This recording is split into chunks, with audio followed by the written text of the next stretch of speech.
It doesn't look like a problem from the outside. You go about your day. You respond when spoken to. You finish your tasks, maybe even better than most. But inside, something never really stops. A constant stream of thoughts, questions, possibilities, replayed conversations, imagined futures. It's not loud enough to be noticed, but it's never quiet enough to ignore. And the strange part is, this mind that thinks so much is the same mind that feels stuck. Because thinking feels like progress. It feels like you're getting closer to answers, but somehow, the more you think, the harder it becomes to move. The clearer everything seems in your head, the more uncertain everything feels in real life. This is the quiet paradox of people who think too much. Their mind is always active, but their life often feels paused.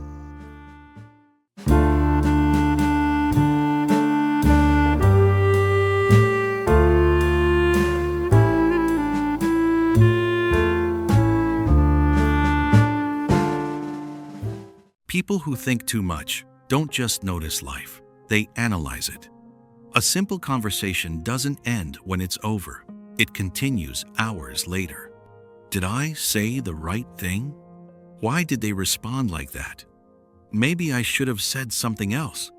And suddenly, a moment that lasted 5 minutes lives in your mind for 5 hours. This isn't because you're weak or insecure. It's because your brain is wired to search for meaning, to understand not just what happened, but why it happened, to connect dots that most people don't even see. Psychology calls this high introspection, a tendency to reflect deeply on thoughts, emotions, and experiences. But what they don't always explain is how heavy that can feel. Because when your mind is always active, rest becomes complicated. Even when you're sitting still, your thoughts aren't. Even when nothing is happening, everything is happening inside you. And over time, this creates a strange kind of exhaustion. Not physical, but mental. The kind that doesn't come from doing too much, but from thinking too much. At first, thinking feels helpful. You replay situations to understand them better. You imagine outcomes to avoid mistakes. You analyze emotions to gain clarity. But slowly, something changes. The thinking stops being a tool and starts becoming a loop. You don't just reflect, you overanalyze. You don't just prepare, you anticipate every possible failure. You don't just remember, you relive. And the mind begins to chase certainty in a world that doesn't offer it.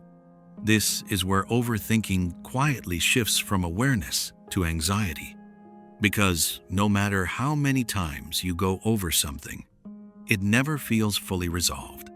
There's always one more possibility, one more interpretation, one more what if. And so the mind keeps going, not because it wants to, but because it doesn't know how to stop. At its core, overthinking is not really about confusion. It's about control.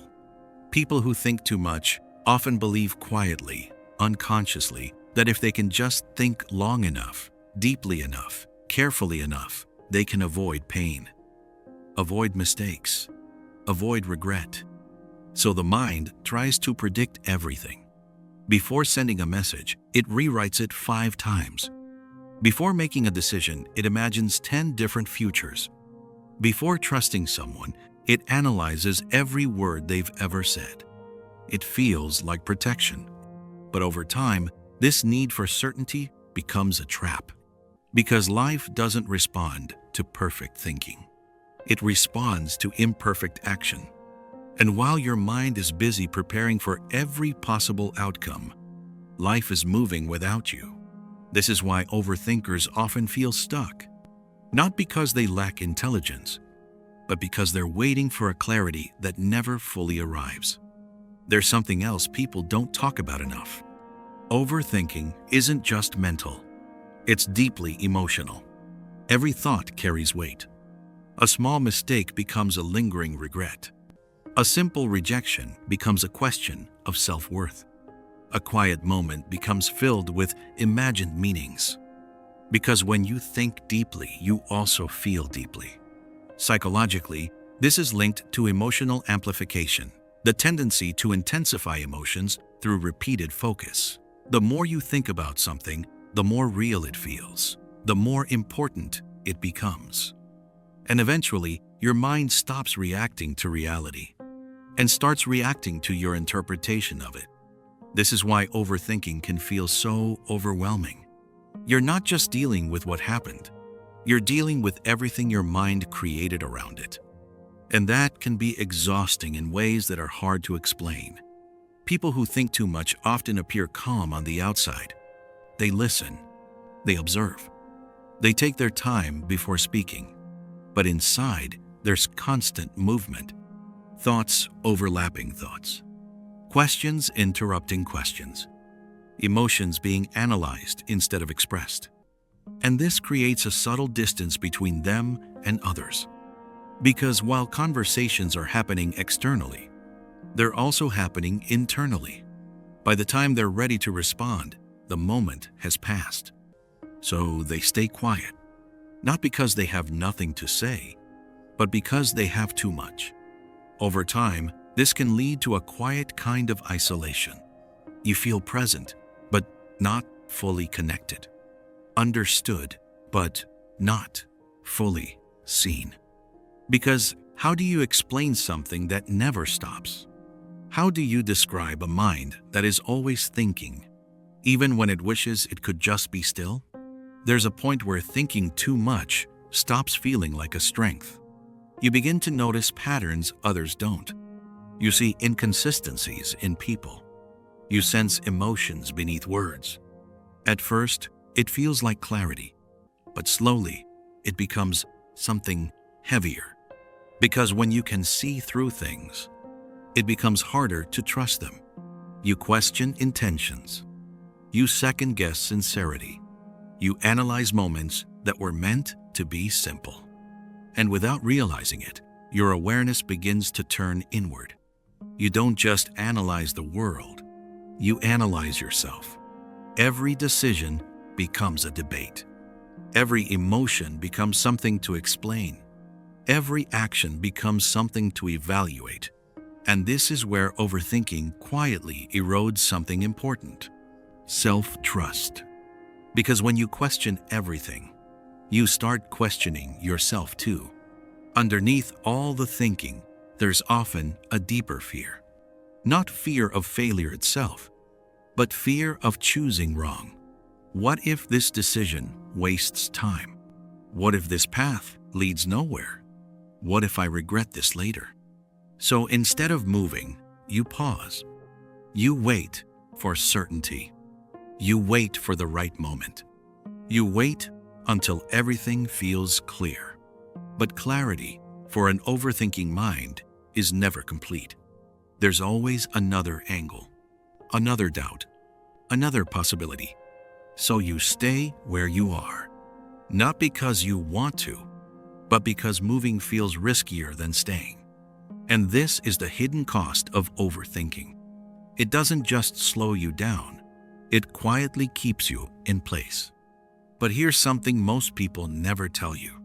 The goal isn't to stop thinking, because thinking deeply is not a flaw. It's part of how you understand the world.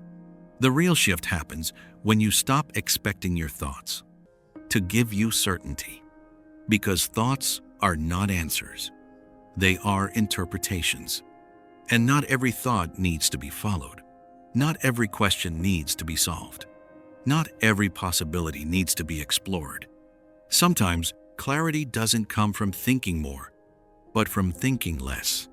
From allowing moments to exist without dissecting them. From making decisions without analyzing every outcome. From trusting that you can handle what comes next, even if you don't fully understand it yet. People who learn to live with an overactive mind don't suddenly become different. They still think deeply. They still notice more than others. They still reflect. But something softens. They stop treating every thought like a command. They stop chasing perfect clarity. They stop waiting for certainty to begin living. And in that space, something changes. Decisions feel lighter. Moments feel more real. Life begins to move again because they realize something simple but powerful. You don't need to understand everything to move forward. You don't need to resolve every thought to feel at peace. And you don't need to quiet your mind completely to finally feel calm. If you think too much, it doesn't mean something is wrong with you. It means your mind is searching, trying to understand, trying to make sense of a world that isn't always clear. But life isn't something you solve. It's something you experience. And sometimes the most important step forward isn't another thought. It's a moment of trust, a quiet decision to move even without all the answers. Because peace doesn't come when the mind finally stops asking questions. It comes when you realize you don't need all the answers to keep going.